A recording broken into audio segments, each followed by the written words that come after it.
हाँ तो देखिए, आज अपने कक्षा अष्टम विषय हिंदी और आज का टॉपिक है पाठ 18 टॉपिक। हाँ देखिए, टॉपिक के माध्यम से जो लेखक है संजय, वो अपने समाज में, परिवार में और देश में जो अपना गणतंत्र जो शासन चलता है, पहले राजतंत्र चलता, राजाओं का राज था। राजा जनता के बीच में जनता का किस प्रकार से जो सहयोग करती थी, और वर्तमान में जो गणतंत्र है, जनता के द्वारा, जनता के लिए, जनता का शासन। लेकिन अपना आज इस टॉपिक पे जाते हैं कि राजतंत्र और लोकतंत्र में क्या डिफरेंस है, क्या अंतर है। उनको दर्शाने के लिए यहाँ पर अपने एक कथा कहानी के रूप में टॉपिक को है जो शीर्षक बनाए हैं, जिसमें इनका माध्यम दो पक्षी चिड़ियाओं द्वारा जो अपने परम साथी थे, गौरा और गौरैया, इनका शुद्ध शब्द है जो गौरैया कहते हैं। तो वे सब दोनों गौरा और गौरैया साथ साथ में रहते थे और परम में साथी थे। वह सुबह अपने घोंसले से साथ साथ में अपनी दिनचर्या के लिए निकल जाते थे और वापस शाम को है अपने घोंसले में लौटते थे।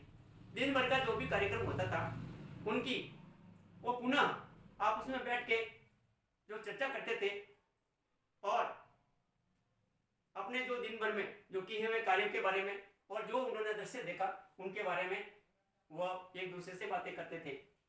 एक शाम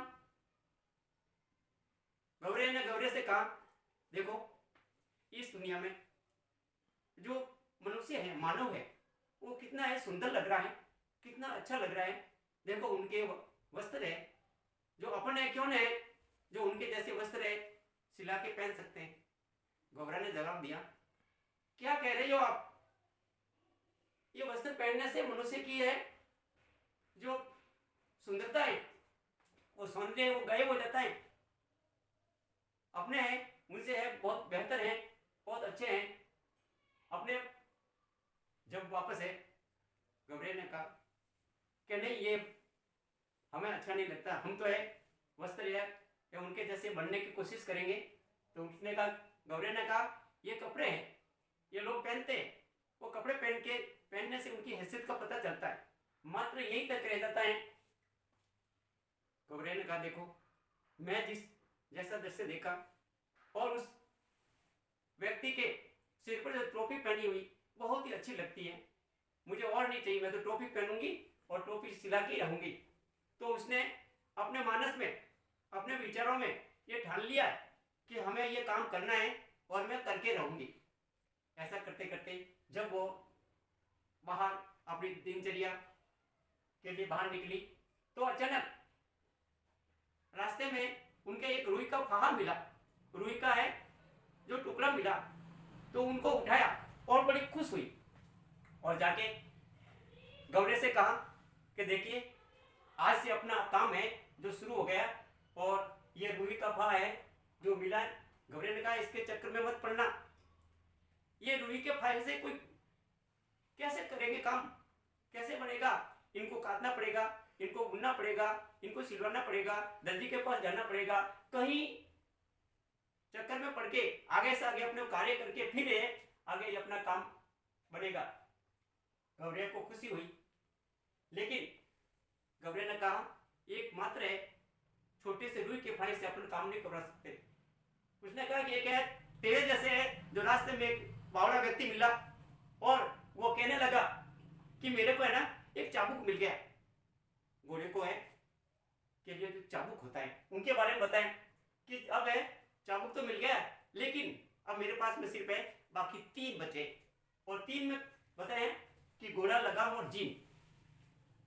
अब देखो अपने वो गौरैया है, गौरे से चर्चा कर रही है, बात कर रही है कि हमें अब इस रुई पाए को है लेकर, तो रुई को लेकर वह सबसे पहले दुनिया के पास जाती है। दुनिया है जो वो वहां राजा का काम कर रहा है, राजा है का कार्य वो मुफ्त में फ्री में वो कर रहा था। जो ही वहां गौरैया पहुंची, उससे कहा कि आप भी आ गए हो मुफ्त काम करवाने में। उसने कहा नहीं, मैं मुफ्त में नहीं आई हूं, मैं रुई लेके आई हूं और इसको आपको है जो धुलना है, ऐसा करना, आधी रुई आप रख लेना और आधी रुई है मेरे लिए साफ करके मेरे को दे दो। उसने इस शर्त को मान लिया और धुने ने रुई को है धुनकर उनको दे दी। अब आगे का जो स्टेप था कि धुलने के बाद में रुई को काटने वाले के पास में वो गई और वहां पे ये आधी शर्त रखी और उनसे काटने वाले से रुई को कटवाई। रुई कटवाने के बाद में आगे है उनको बुनना था। उसने विचार किया क्यों ना है जो पास ही में बुनकर के पास जाए। बुनकर के पास में गई और बुनकर के पास में जाकर बोली कि हमारे इसको है रुई को बुनना है। उसने कहा कि कैसे बुनेंगे, कैसा करना है कि आधी है जो रुई है उनका धागा है, आधा आप रख लेना और आधा मेरे को दे देना। शर्त के अनुसार वहां भी है उसने रुई को बुना दिया और अपना काम आगे बढ़ाया। अब उनके पास में धागा बन गया, धागा बनने से कपड़ा है बुन के दे दिया। अब वो कपड़े को लेकर है दर्जी के पास में गई। दर्जी के पास जाते समय जब वो दर्जी काम कर रहा था, वो भी राजा के काम कर रहा था, तो उसने कहा कि टोपी किस प्रकार से आपको सिलेंगे। तो ऐसा करना, उसने कहा कि आप ऐसा करना 2 टोपी सिल देना और 2 टोपी में ऐसा करना 1 टोपी आप रख लेना और 1 टोपी हमें दे देना। दर्जी ने उनकी शर्त को मान ली। उसने बहुत ही सुंदर और आकर्षक 2 टोपियां सिली और टोपी के ऊपर है जो अच्छे से सुंदर आकर्षक है जो बुनने लगवा दी।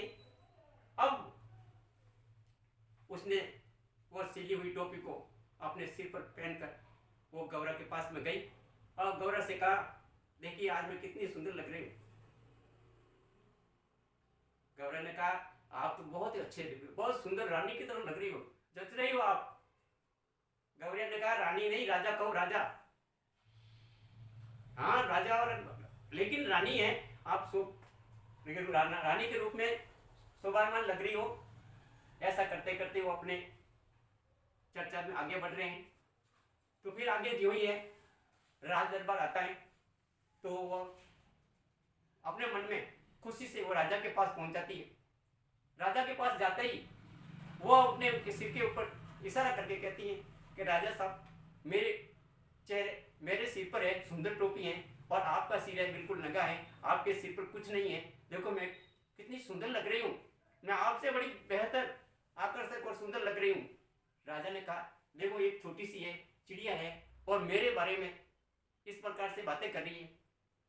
तो उनके सभी है आसपास के जो नौकर थे उनको कहा इनको पकड़ो और पकड़ के इनको पूछो और इस टोपी का राज बताओ कि टोपी सिली किसने, कौन है इस पूरे अपने राज दरबार में अपने जो सिलने वाला जो बिना पूछे इनका काम कर दिया और हमारा काम अभी तक है बाकी पड़ा है।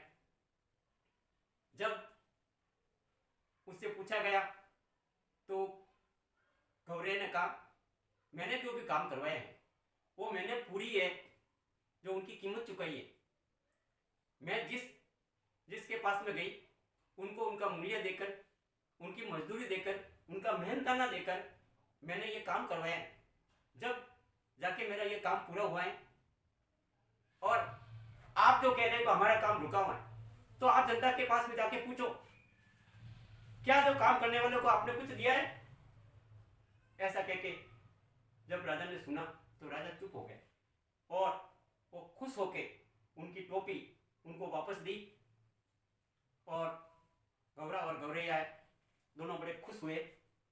तो यहाँ पर जो अभी अपने ये टोपी जो कहानी के रूप में आप पढ़ रहे हैं वो पहले राजतंत्र और आज का जो लोकतंत्र है उसमें ये अंतर को है यहाँ बताया गया है। और उसी के बारे में जो आजकल जो देख रहे हैं ना टोपी के मतलब ऐसा है टोपी से मोहरी बनते हैं, टोपी उछालना, बेइज्जत करना, टोपी सलामत रखना और इज्जत को बचाए कर रखना और टोपी पहनाना, कि चापलूसी करना।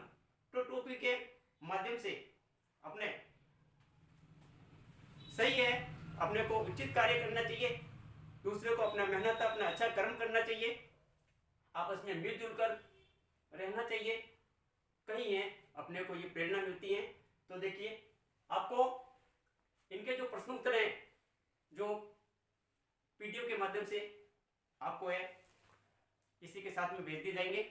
आपको समय पर काम करना है और नेक्स्ट है 2 दिन में आपको चेक कराने के लिए विद्यालय में उपस्थित होना है।